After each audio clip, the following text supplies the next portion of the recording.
Olá, sejam muito bem-vindos ao programa Apontamentos da Semana. Não se esqueça que é aqui onde a realidade espiritual acontece. Por isso, prepara o seu coração, chame os seus amigos, abra a sua Bíblia e arranje forma de tomar notas porque o apontamento já está no ar. Está bem assim? Chegamos ao final de mais um ano e por esta razão podemos agradecer as inúmeras bênçãos recebidas, inclusive a graça restauradora de Deus nos momentos de provação e adversidade. Até aqui nos abençoou o Senhor. Neste último programa 2016, procuraremos apresentar alguns ensinamentos que podemos extrair como conclusão da história de Jó e que nos podem ajudar a manter a nossa confiança em Deus, assim como a nossa fidelidade a Deus num mundo hostil e cheio de problemas. No primeiro encontro deste ano, aprendemos com Jó a necessidade de andar por fé e não por vista. A realidade não é tudo aquilo que os nossos olhos veem. Paulo expressa bem este decisivo princípio espiritual ao exortar os crentes coríntios, não atentando nós nas coisas que se veem, mas nas que se não veem, porque as que se veem são temporais e as que se não veem são eternas. 2 Coríntios 4,18. O apóstolo ensina-nos aqui como colocar em perspectiva as dificuldades da nossa vida, percebendo que elas têm consequências meramente momentâneas. Devemos fixar o nosso olhar no que agora não se vê, mas que nos está prometido. Devemos focar-nos nas glórias do reino eterno. Se o fizermos, poderemos suportar todas as provações que nos surjam nesta vida com paciência e esperança. Paulo mostra bem a aplicação deste princípio, pois escreve um pouco mais à frente. Porque não andamos por fé. Porque andamos por fé, diz ele, e não por vista. 2 Coríntios 5,7. Como crentes cristãos, nós cremos em Jesus sem nunca o termos visto e cremos nas suas promessas sem nunca as termos ouvido a sua boca. Adão e Eva, paralelamente, e em relação à criação, também creram por vista. Adão e Eva não existiam no momento em que Deus criou a terra. Adão dormia no momento em que Eva foi criada a partir de um osso seu. Também eles tiveram que exercer fé. Alguém anda pela vista quando fixa a sua atenção nas coisas materiais deste mundo, mas se focar nas coisas eternas que por agora não se podem ver, tal pessoa estará a andar pela fé. Assim, as decisões daqueles que não têm fé são tomadas tendo em consideração as aparências externas. Mas o crente em Cristo tem uma forte convicção sobre o mundo eterno que o leva a agir guiado pela contemplação do que é visível. Pela fé, o reino de Deus torna-se realidade mesmo neste mundo. Ora, o livro de Jó tem muito a dizer sobre o facto de que a realidade que nos rodeia é muito mais ampla do que aquilo que conseguimos ver e ouvir. O mundo natural está cheio de entidades que indubitavelmente existem, mas que nós não temos a capacidade de detectar naturalmente com os nossos sentidos. Por exemplo, a física ensina-nos que estamos todos sujeitos à força da gravidade. Esta força faz com que todos os objetos com massa que existem no universo se aproximem mutuamente. Na Terra, a gravidade confere peso aos objetos e provoca o fenómeno das marés. A ação da força gravitacional está relacionada com a gênese das estrelas e galáxias, pelo que a ação da gravidade é responsável por muitas das estruturas que se observam no universo. A gravidade tem um alcance infinito, embora os seus efeitos vão decrescendo à medida que os objetos se afastam. Ela é a força mais fraca entre as 4 forças fundamentais da física. No entanto, apesar da inegável existência da força da gravidade, nós não a podemos percepcionar naturalmente com os nossos sentidos. Do mesmo modo, o livro de Jó revela-nos que há uma realidade espiritual que nós não podemos percepcionar. De facto, nos seus capítulos iniciais, são-nos descritas cenas dos bastidores. E estas cenas dizem respeito ao grande conflito em curso no universo entre Deus e Satanás. No seu aspecto cósmico, este conflito não é perceptível para nós. Nós não temos percepção direta de Satanás e dos seus anjos, nem de Deus e dos seus anjos. Nós não temos acesso direto aos lugares celestiais, onde decorreram e onde decorrem ainda importantes eventos ligados ao plano da salvação. A própria história de Jó exemplifica este nosso isolamento sensorial. De facto, tanto Jó como os seus amigos não podiam compreender o que estava a passar, pois não faziam a mínima ideia de que Deus tinha lançado um reto a Satanás, usando a fidelidade de Jó como prova de que nem todos os seres humanos aceitavam a soberania de Satanás sobre o planeta Terra.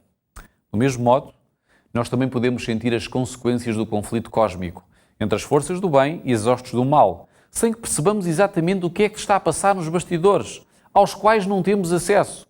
Portanto, devemos seguir o conselho de Paulo e andar pela fé, e nem sempre por vista. A segunda lição que aprendemos com Jó diz respeito à realidade do mal na vida humana e do modo como ele pode ser ultrapassado.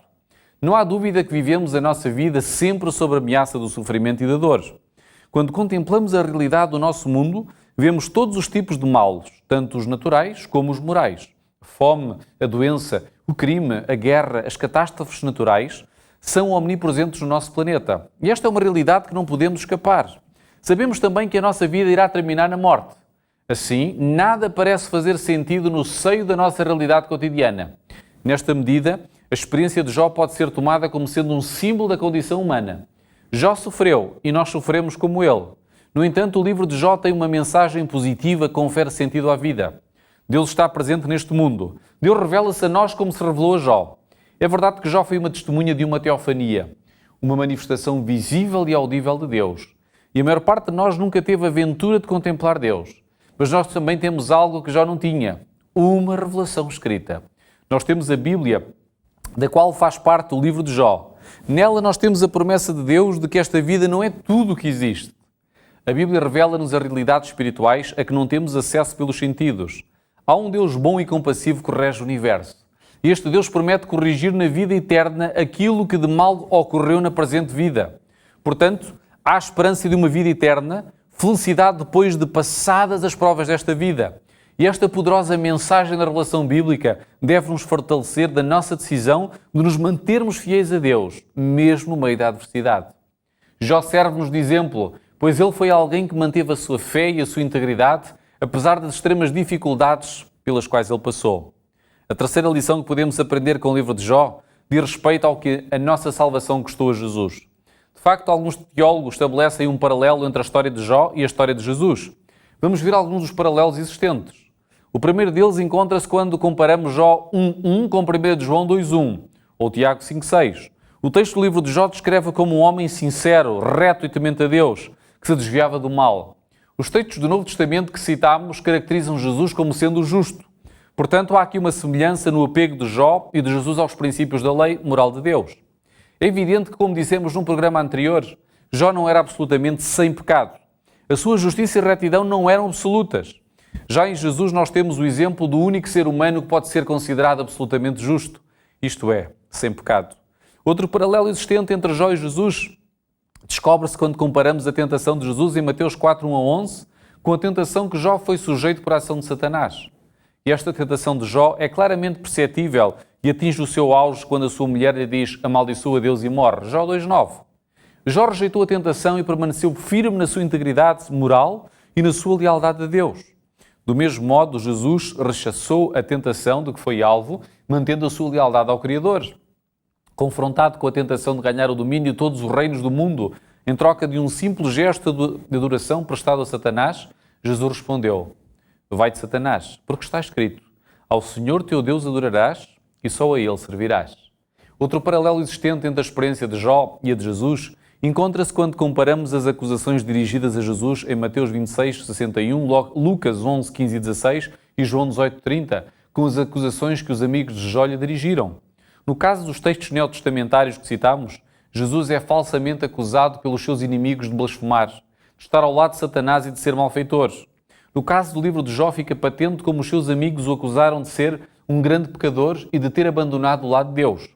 Tanto Jesus como Jó tiveram de suportar com paciência falsas acusações, sendo que na verdade estavam totalmente inocentes das faltas que lhe eram imputadas pelos que estavam ao seu redor. Finalmente encontramos mais um paralelo entre Jó e Jesus quando comparamos Jó 1.22 com Hebreus 4.15. Apesar das suas tribulações e da forte tentação a que foi sujeito, Jó não pecou, nem atribuiu a Deus falta alguma. Por seu lado também é dito de Jesus que em tudo foi tentado, mas sem pecado. Embora sujeitos a provas duras e dolorosas, Jó e Jesus não caíram no pecado. Assim, depois de constatarmos estes paralelos existentes entre Jó e Jesus, podemos concluir que a experiência de Jó foi um pequeno e imperfeito reflexo da experiência que Jesus viveria em favor de toda a humanidade. Chegamos ao final do nosso programa e temos que fazer a conclusão. A grande mensagem que ecoa no livro de Jó, através dos tempos, é a fidelidade no meio da adversidade. Jesus diz em Mateus 24:13, aquele que perseverar até ao fim será salvo. Nada temos a temer no futuro, a não ser que nos esqueçamos da forma como Deus nos conduziu no passado. A voz é humana, mas a palavra é de Deus. A todos desejamos um próspero ano novo, repleto das melhores bênçãos de Deus. Vamos fazer o seguinte, eu vou orar novamente por si dentro de momentos. Depois gostaria de convidá-lo a procurar a Igreja Adventista do Sétimo Dia mais próximo da sua casa.